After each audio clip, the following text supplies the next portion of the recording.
This week on Fresh Ink, we have one of the darkest Star Wars stories I've ever read, a chilling mystery set in the 1930s, and the final issue of Y: The Last Man.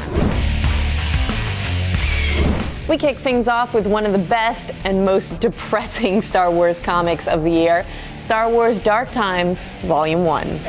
Set between Star Wars Revenge of the Sith and Star Wars A New Hope, Dark Times shows the rise of the evil Empire and the last days of Jedi Master Darth Jenner.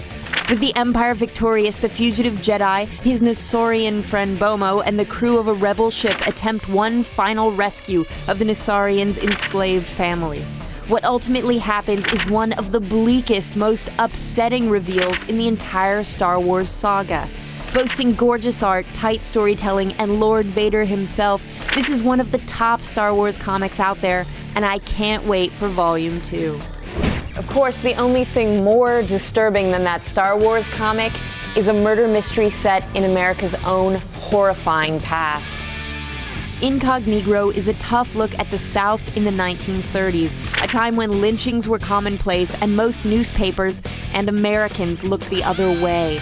Zane Pinchback, a reporter and the hero of Incognito, is a light-skinned black man able to pass for white and therefore expose these barbaric crimes.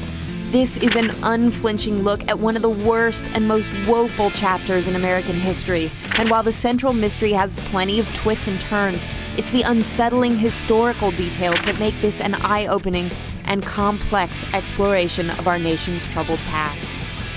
And last but not least, we have the final issue of one of the best comics of the decade. It's the end of Y: The Last Man.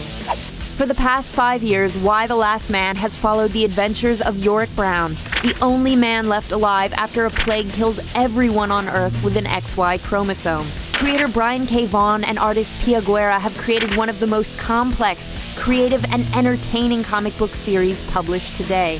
If you haven't picked up this series yet, go back to the beginning and start reading from issue number 1, because this story ends as strongly as it started. That's it for Fresh Ink, but I hope you check out these thought-provoking comics. I'm definitely glad that I did. Attack of the Show, weeknights at 7, only on G4.